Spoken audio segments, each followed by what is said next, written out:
এই জগৎ কৃষ্ণময়, স্থল জল অন্তরিক্ষে সর্বত্র তিনি বিরাজমান।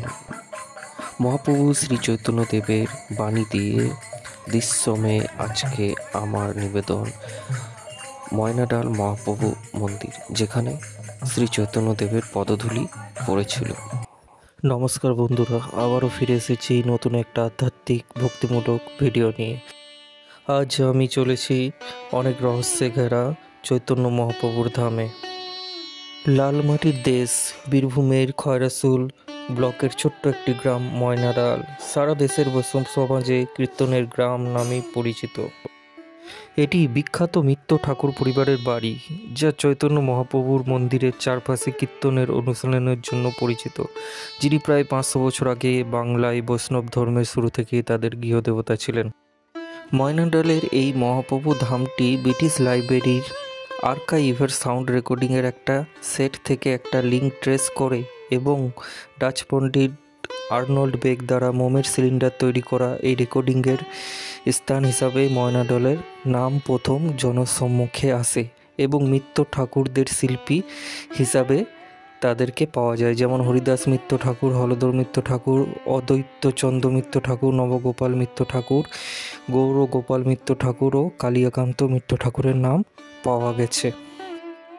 পরম বৈষ্ণব নৃসিংহ বল্লভ মিত্র ঠাকুর এই ময়নাডালে এসে মহাপ্রভুর বিগ্রহই শুধু প্রতিষ্ঠা করেননি, এখানে মনোহর শাহী ঘরানা কীর্তনেরও প্রচলন করেন। হরকৃষ্ণ মুখোপাধ্যায়ের লেখা থেকে জানা যায়, একসময় এই ময়নাডাল ছিল কীর্তনের একটা সমাজ। এখানে ময়নাডালে কীর্তনধারা এখনও বর্তমান।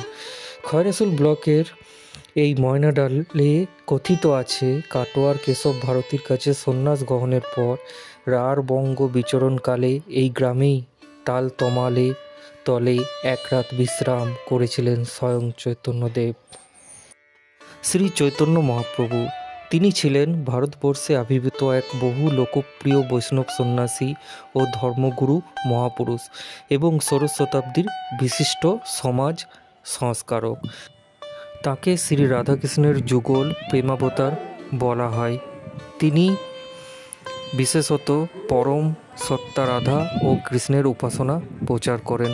জাতিবর্ণ নির্বিশেষে ব্রাহ্মণ থেকে ক্ষুদ্র নিগোষ্ঠী পর্যন্ত শ্রীহরি নাম, ভক্তি ও হরে কৃষ্ণ মহামন্ত্র বিতরণ করেন, যা শ্রী কলিসন্তরণ উপনিষদে ও শ্রী পদ্মপুরাণের হরপার্বতীর সংবাদে উল্লিখিত রয়েছে। এই তমাল গাছের নিচে শুয়েই শ্রী নৃসিংহ বল্লভ প্রভুর স্বপ্নাদেশ পান এবং মহাপ্রভুর স্বপ্নাদেশে তিনি এখানে মহাপ্রভুর মন্দির প্রতিষ্ঠা করেন। বর্তমানে তার বংশধররা সেবা চালাচ্ছেন।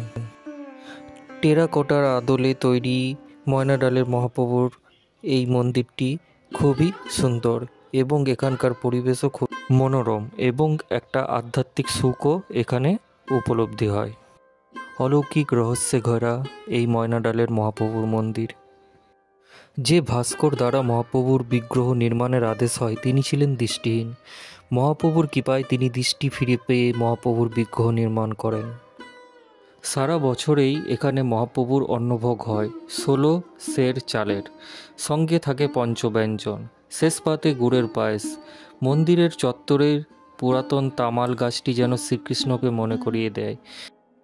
তবে অবাক করার ঘটনা, মন্দির চত্বর চারিদিকে ঘেরা থাকা সত্ত্বেও শেষ পাতে পায়েস পড়ার সঙ্গে সঙ্গে কোথা থেকে যেন অসংখ্য কুকুর এসে এখানে জমায়েত হয়।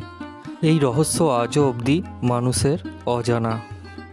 বন্ধুরা, এখন যে স্থানটি আপনারা দেখছেন, মোটামুটি 400 বছর আগে মহাপ্রভু শ্রী চৈতন্যদেব রাঢ় বঙ্গ বিচরণকালে এই গাছের নিচেই এক রাত্রি যাপন করেছিলেন বলে মনে করা হয়ে থাকে। এই সেই পবিত্র স্থান যেখানে মহাপ্রভু শ্রী চৈতন্যদেবের পদধূলি পড়েছিল এবং বীরভূমকে তিনি ধন্য করেছিলেন। প্রায় 400 বছরের পুরনো এখানকার দারুমূর্তি। প্রায় 400 বছর আগে অন্ধ শিল্পী মহাপ্রভুর কৃপায় দৃষ্টিশক্তি ফিরে পেয়ে যে মূর্তিটি নির্মাণ করেন যা আজও ময়নাডালের মন্দিরে আসীন। 5 বছর অন্তর শ্রীবিগ্রহের অঙ্গরাগ হয়। মন্দিরটিতে 108টি শালগ্রাম শিলা আছে।